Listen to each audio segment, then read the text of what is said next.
Bonjour, c'est Cryptolyse. Aujourd'hui, on va parler de Omi, donc la crypto-monnaie de la blockchain Ecomi. Ecomi, c'est une blockchain qui a fait beaucoup parler d'elle parce que notamment, ils ont un certain nombre de licences qui sont rentrées chez eux, à savoir que c'est une blockchain qui est spécialisée dans la gestion d'assets numériques et notamment, bien évidemment, les NFT. Et ça va même un petit peu plus loin, étant donné qu'ils ont lancé une application qui s'appelle VEV, qui est globalement une application, une marketplace, on pourrait dire ça, pour pouvoir gérer et manager, vendre, acheter, mettre en showcase, à travers un showroom, pourquoi pas, les assets numériques que l'on a, et notamment des assets premium licenciés. Licenciés, ça veut dire quoi? Ça veut dire qu'ils ont notamment, par exemple, tout Marvel. Donc ça veut dire qu'on peut retrouver les NFT propres à Marvel directement dessus, et donc du coup on va retrouver tous nos personnages favoris, et c'est quelque chose qui a énormément de valeur juste sur cette schématique de licensing qui est en train d'être effectuée là. À savoir que ça va même un petit peu plus loin, étant donné qu'ils ont pour projet en 2022, alors on n'a pas encore de date exacte par rapport à ça, mais je pense que ça ne saurait tarder, Vevverse qui va sortir, d'ailleurs nom qui est un peu compliqué à prononcer, mais Vevverse qui sortira en 2022, qui est un métaverse, justement, qui permettra de pouvoir tout simplement montrer sa collection. Alors, c'est ce qu'on suppose, en tout cas, moi, c'est ce que je suppose par rapport à cette clé.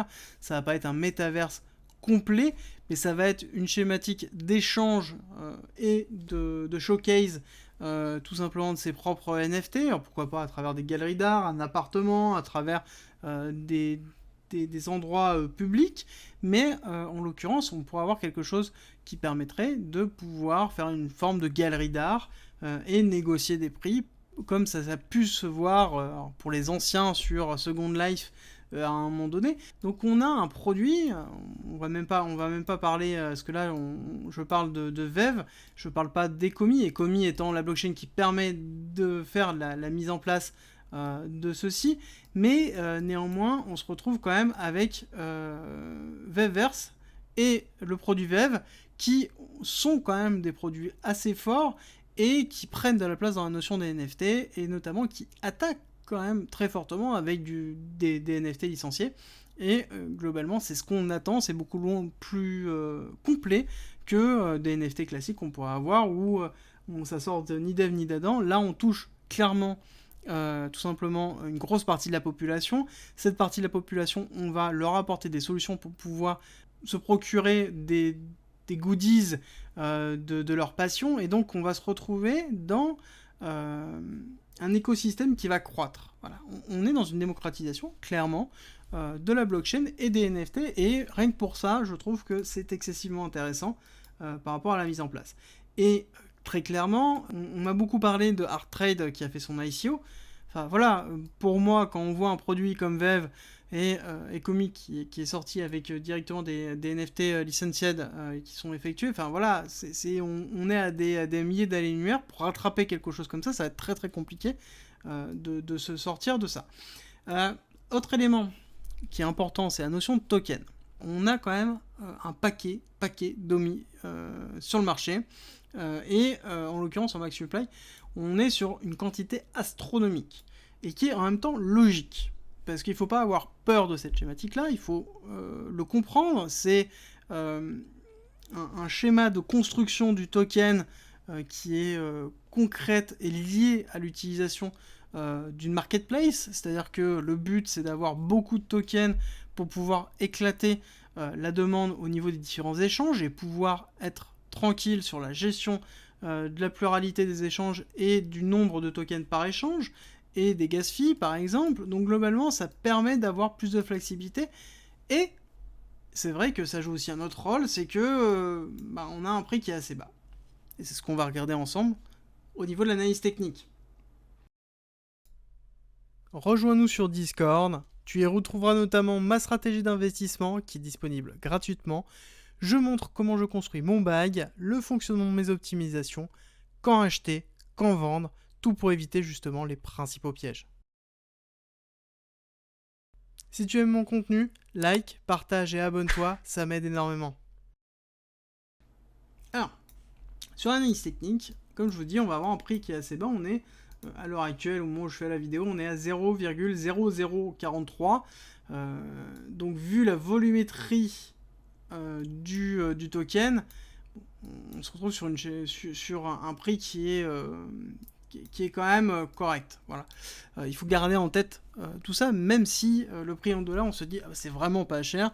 Donc, quand on remet la totalité du market cap, on se dit ok, on a quand même un potentiel qui est lié. Donc c'est pour ça qu'il est toujours important de pouvoir regarder le max price du market cap, à quel point il est dilué, et justement regarder le nombre de tokens et s'il est inflationniste ou non par rapport tout simplement au business model qui est effectué. Alors, assez parlé, on va attaquer directement la partie technique pour regarder tout ça. On voit qu'on a eu une poussée qui a été très très forte et qui nous a mené quand même à 0,013, hein, donc un high price qui a été quand même assez conséquent par rapport au lancement qui a été fait. Et on a retracé directement et refait un second test. Donc là, on a mis en place une distribution de Wyckoff très forte avec un BC ARST.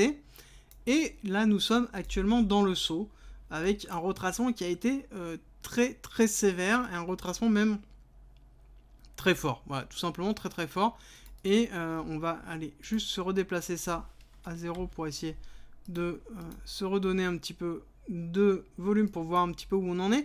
Mais on voit qu'on a retracé et un retracement qui s'est effectué quand même de façon assez intéressante parce qu'on a eu 1, 2, 3, 4, 5. Donc on a eu quand même 5 vagues qui sont mises en place avec une vague assez faible sur la fin. Et derrière ces 5 vagues, on a, hop, on va se mettre comme ça pour que vous le voyez bien, nous avons une schématique de Wyckoff, cette fois-ci d'accumulation qui est en train justement d'apparaître devant nous. Nous avons ici une première impulsion de l'arrêt baissier, donc là nous avons un psy qui s'est mis en place, donc schématique qui est en vert ici. Ensuite on a le véritable arrêt de la période baissière avec le selling climax qui s'est mis en place, et ensuite nous avons eu les automatic rally qui se sont faits au fur et à mesure. Nous en avons un ici, hop, nous en avons un deuxième par la suite, et ensuite on a travaillé tout simplement cette zone là ici avec notamment une grosse distribution qui s'est effectuée.